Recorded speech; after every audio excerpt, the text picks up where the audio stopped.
আমি বলছি না যে পাকিস্তানের বিপক্ষে তৃতীয় ওয়ানডে ম্যাচে বাংলাদেশ আগে ব্যাটিং করলে 300 রান করে ফেলবে যদি একাদশে এই পরিবর্তনটা করা হয়, কিংবা পরে ব্যাটিং করে যদি আমরা 350 টার্গেট পাই দ্বিতীয় ওয়ানডের মতো, তাহলে আমরা সেই রান তাড়া করে জিতে যাব, সেটা আমি বলছি না। কিন্তু এই পরিবর্তনটা হওয়া উচিত। ইন অল ফেয়ারনেস, সৌম্য সরকার একাদশের জায়গাটা ডিজার্ভ করেন, একাদশে ফেরাটা তিনি ডিজার্ভ করেন। সৌম্য ফেল করতে পারেন, এই ম্যাচে তিনি প্রথম বলে আউট হয়ে যেতে পারেন, কিন্তু আপনি ম্যাচের আগের সমস্ত কিছু যখন বিবেচনায় নেবেন, তখন একাদশের ঢোকার দাবিদার সৌম্য সরকার প্রবলভাবে। একাদশটা কিভাবে নির্বাচন হয়, বা ধরেন স্কোয়াড নির্বাচনটা কিভাবে হয়, সিলেকশন প্যানেল করেন, কোচ ক্যাপ্টেনের ভূমিকা সেই জায়গাটাতে একাদশ নির্বাচনে অনেক বেশি করে থাকে। সেইখানটাতে পারফরমেন্সের যেমন গুরুত্ব রয়েছে, টিমের ড্রেসিং রুমে আরেকটা ব্যাপারকে খুব গুরুত্ব সহকারে দেখা হয়, ফেয়ারনেস। সবার প্রতি সমান ফেয়ারনেস দেখাচ্ছে কিনা team management, selection panel, coach, captain. Soumya Sarkar যেইভাবে একাদশ থেকে বাদ পড়েছেন সেইটা আমার কাছে খুব ফেয়ার হয়েছে বলে মনে হয় না। আবার যেই ক্রাইটেরিয়ায় তিনি বাদ পড়েছেন, সেম ক্রাইটেরিয়া যদি অ্যাপ্লিকেবল হয়, তাহলে তৃতীয় ওয়ানডে ম্যাচে সৌম্য সরকার একাদশে কেন ফিরবেন না? আমি আলোচনাটা করি, তাহলে ব্যাপারটা বুঝতে পারবেন। আমি জানি না বাংলাদেশের ক্রিকেট ইতিহাসে কখনো এমন ঘটনা ঘটেছে কিনা যে আগের সিরিজে সর্বোচ্চ রান যিনি করেছেন তিনি পরের সিরিজের প্রথম 2টা ম্যাচে একাদশ থেকে ড্রপ হয়েছেন।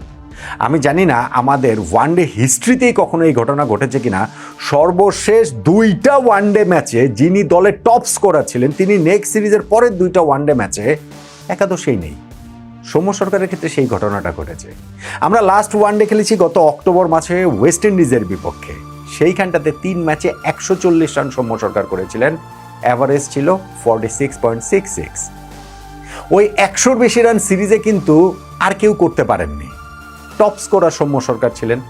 আপনি যদি লাস্ট ম্যাচটার কথা ধরেন, সেইখানটাতে সৌম্যর একটা 91 রানের ইনিংস ছিল, দলের সর্বোচ্চ। তার আগের ম্যাচটার কথা যদি ধরেন, সৌম্যর একটা 45 রানের ইনিংস ছিল, দলের সর্বোচ্চ। সর্বশেষ 2টা ওয়ানডে ম্যাচে দলের সর্বোচ্চ রান যার, ওই সিরিজটাতে সিরিজের সর্বোচ্চ রান যার, তিনি নেক্সট সিরিজে একাদশ থেকে বাদ পড়ে গেলেন। প্রথম 2টা ম্যাচে তিনি একাদশে থাকলেন না। বাংলাদেশের ক্রিকেট কি অস্ট্রেলিয়ান ক্রিকেট হয়ে গেল নাকি? ভারতের ক্রিকেট হয়ে গেল নাকি? ইংল্যান্ডের ক্রিকেট হয়ে গেল নাকি? মানে সৌম্যর বাদ পড়া দেখলে তো বিষয়টা ওই রকম মনে হয়। হ্যাঁ, এই জায়গাটাতে আমি বলছিলাম যে পারফরমেন্সের একটা বিবেচনা, একটা হচ্ছে গিয়ে ফেয়ারনেসের যে বিবেচনা, সেই ন্যায্যতা সৌম্যর ক্ষেত্রে আসলে হলো কিনা, ন্যায় বিচারটা আসলে কি তিনি পেলেন কিনা। যদি আপনি ধরেন ফরম্যাটে, ইন্টারন্যাশনাল ফরম্যাটে এরকম রান করার পর নেক্সট সিরিজের প্রথম 2টা ম্যাচে একাদশে না থাকাটা, এইটা আসলে অন্যায় হয়েছে সৌম্য সরকারের সাথে, এইখানটাতে কোনো ডাউট নাই। আলোচনায় কোনটা আসতে পারে যে না, আমরা রিসেন্ট ফর্ম বিবেচনায় নিয়েছি, আমাদের ধরেন এই কোচ, ক্যাপ্টেন, টিম ম্যানেজমেন্ট যারা একাদশ নির্বাচন করেছেন তারা হয়তো রিসেন্ট ফর্মটা বিবেচনায় নিয়েছেন, ডোমেস্টিক ক্রিকেট বিবেচনায় নিয়েছেন, প্র্যাকটিস ম্যাচ বিবেচনায় নিয়েছেন, আমাদের ওই বিপিএল ছিল, তারপরে হচ্ছে গিয়ে এনসিএল, ওডিআই ছিল, প্র্যাকটিস ম্যাচ ছিল, সব কিছু সেটাতে হয়তো বা তারা বিবেচনায় নিয়েছেন। কিন্তু সেই বিবেচনায় নেয়াটা যদি ক্রাইটেরিয়া হয়, সেই ক্রাইটেরিয়া কি বাংলাদেশ ক্রিকেটের সবার ক্ষেত্রে অ্যাপ্লিকেবল? সব সময় অ্যাপ্লিকেবল? ধরেন লিটন দাস, তিনি তো এই সময়টাতে তার পারফরমেন্স কি যেই কারণে তিনি ওয়ানডে দলে ফিরেছেন, সেরকম পারফরমেন্স তো নাই রে ভাই। কিংবা ধরেন লিটন ভালো করেছেন, লাস্ট ম্যাচটাতে তিনি আমাদের টপ স্কোরার ছিলেন, অ্যাকচুয়ালি ছিলেন, কিন্তু আমি বলছি যে সবার ক্ষেত্রে কি সেম ক্রাইটেরিয়া মেনটেন করা হচ্ছে কিনা। লিটনের 8টা ওয়ানডে ম্যাচে 13 রান করেছিলেন, সর্বশেষ 8টা ওয়ানডে ম্যাচে, এরপরে কিছুই না করে তিনি আবার ওয়ানডে টিমে চলে আসলেন। আর সৌম্য সরকার লাস্ট সিরিজটাতে টপ স্কোরার ছিলেন, লাস্ট 2টা ম্যাচে দলের টপ স্কোরার ছিলেন, স্টিল তিনি হচ্ছে কি একাদশে থাকবেন না। এইটা তো ড্রেসিং রুমে প্রত্যেককে একই রকম ভাবে দেখার, একই পাল্লায় মাপার সেই বার্তাটা তো আসলে দিচ্ছে না। তানজিদ হাসান তামিমকে একাদশে ইনক্লুড করা হয়েছে এবং প্রথম ম্যাচটাতে তিনি যেই 67 রানের অপরাজিত একটা ইনিংস খেলেছেন 42 বলে, সেই কারণে সৌম্য সরকারের না থাকাটা নিয়ে খুব একটা আলোচনার জায়গা তৈরি হয় নাই। বাংলাদেশে যেহেতু ওই ম্যাচটাতে 115 মাত্র টার্গেট ছিল এবং সেই টার্গেটে তানজিদ এত ভালো ব্যাটিং করেছেন, বাংলাদেশ ওই ম্যাচটা জিতে গেছে সহজে 8 উইকেটে 209 বল হাতে রেখে। ফলে ওইটা নিয়ে খুব একটা কথাবার্তা হয়নি। কিন্তু সেকেন্ড ম্যাচে যখন আমাদের ব্যাটিং কলাপস করেছে, আরও একবার আমরা ব্যাটিংয়ে মুখ থুবড়ে পড়লাম, তখন কিন্তু ওই আলোচনার জায়গাটা জোরদার হয়েছে। তানজিদ তামিম এই ম্যাচে আবার তিনি 1 রান করে আউট হয়ে গিয়েছেন। এখন সৌম্যর জায়গা যিনি নিয়েছেন তিনি কি প্রতি ম্যাচেই 50 করবেন? না, আমি সেটা বলছি না, কিন্তু সৌম্যকে আপনারা যেভাবে বাদ দিয়েছেন সেই ক্রাইটেরিয়া যদি হয় তাহলে সাইফ হাসানের জায়গায় সৌম্যকে খেলাবেন না কেন? কারণটা কি? সাইফ হাসানের কেসটা আমি একটু বলি। তিনি ইন্টারন্যাশনাল ক্রিকেট থেকে বাইরে ছিলেন বেশ কিছুটা সময়, গত বছর ফিরে খুব ভালো পারফর্ম করেছেন এবং তাতে করে তার নিজের মাথা ঘোরার আগে আমাদের ক্রিকেট বোর্ডের মাথা ঘুরে গেছে, আমাদের ক্রিকঅপস কমিটির মাথা ঘুরে গেছে। তারা সাইফ হাসানকে একটা ফরম্যাটের T20 ফরম্যাটের ভাইস ক্যাপ্টেন করে দিলেন এবং সাইফ হাসানের সর্বনাশটা করে দিলেন। ভাইস ক্যাপ্টেন হওয়ার পর সাইফ হাসান রান করাটা মোটামুটি ভুলেই গিয়েছেন। একটা টেস্ট খেলেছেন, সেখানে 2 ইনিংসে করেছেন 14 আর 18। 3টা T20 খেলেছেন, সেইখানটাতে করেছেন 6 রান, 19 রান, 22 রান। এবং এই সিরিজে যে 2টা ওয়ানডে ম্যাচ খেলেন সেখানে করলেন 4 রান আর 12 রান। কোনো ফরম্যাটেই রান পাচ্ছেন না। ডোমেস্টিকে বিপিএলটা যে খেলেছেন সেই বিপিএলের প্রথম 8 ম্যাচ মিলিয়ে মাত্র 60 রান করেছিলেন তিনি।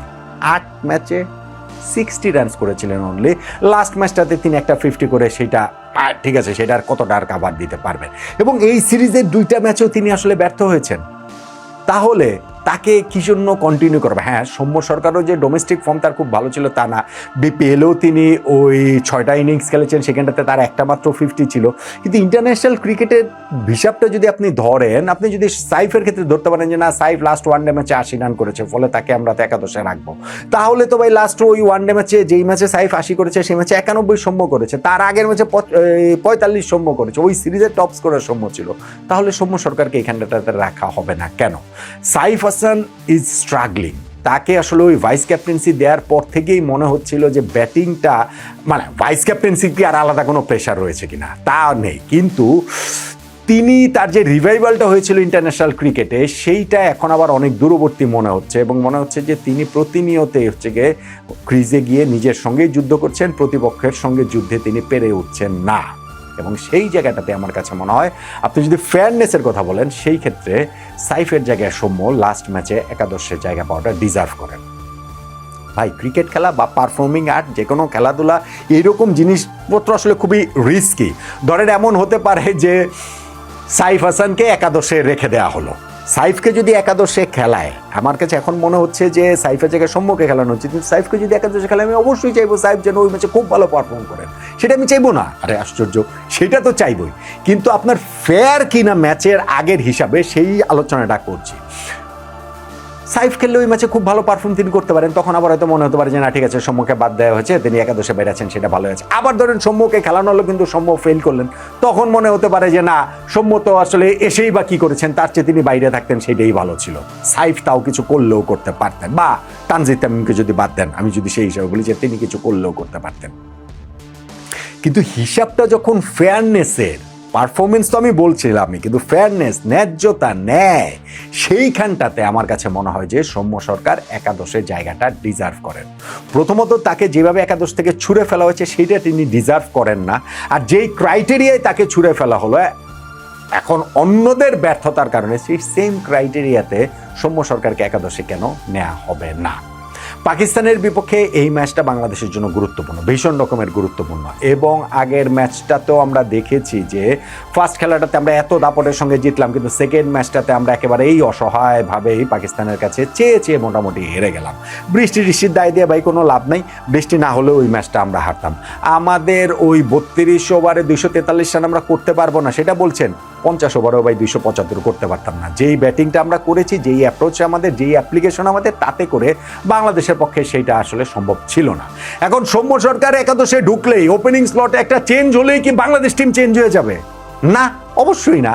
কিন্তু মাঠে নামার আগে বাংলাদেশের সেই জয়ের, রান করার পসিবিলিটির জায়গাটা বাড়বে, ন্যায্যতার জায়গাটা প্রতিষ্ঠিত হবে যে না ঠিক আছে, প্রত্যেককেই একই ক্রাইটেরিয়া সবার ক্ষেত্রেই প্রযোজ্য, প্রত্যেককেই ড্রেসিং রুমে একই রকমভাবে দেখা হয়। সেই হিসাবে হচ্ছে গিয়ে সৌম্য সরকার এই লাস্ট ম্যাচে একাদশে জায়গাটা ডিজার্ভ করেন বলে আমার কাছে মনে হয়। আমি আবারও বলছি, সৌম্য একাদশে এসে ফেল করতে পারেন, কিংবা সাইফ অথবা তানজিদ তামিম তারা একাদশে থেকে গিয়ে খুব ভালো করতে পারেন, কিন্তু ম্যাচের আগের যেই হিসাব, সিরিজের আগের যে হিসাব ছিল সেই হিসাবে সৌম্য সরকার একাদশ থেকে বাদ পড়াটা ডিজার্ভ করেন না। এবং ম্যাচের আগের, এখন থার্ড ওয়ানডের আগের যে হিসাব, তাতে করে ওই দুইজনের তিনজনের কোনো একজনের জায়গায়, বেশি করে সাইফ হাসানের জায়গায় আমার কাছে মনে হয় যে সৌম্য সরকারের একাদশে থাকাটা, একাদশে ঢোকাটা তিনি আসলে ডিজার্ভ করেন। টিম ম্যানেজমেন্ট কি আমাদের টিমে ড্রেসিং রুমে, আমাদের বার্তা দিতে হবে না, মিডিয়াকে বার্তা দেওয়ার কিছু নাই, আপনার দর্শকদেরও বার্তা দেওয়ার কিছু নাই, ড্রেসিং রুমে কি অন্তত ওই বার্তাটা দিতে পারবে? ফেয়ারনেসের বার্তা, যে না, টিমের সবাইকে সমানভাবেই দেখা হয়, এবং সেই বার্তা যদি দিতে চায় তাহলে আমি মনে করি যে লাস্ট ম্যাচের একাদশে সৌম্য সরকারকে ইনক্লুড করা উচিত, ইনক্লুড করাটা প্রয়োজন, ইনক্লুড করাটা জরুরি। আমার সঙ্গে আপনি একমত কিনা জানাতে পারেন।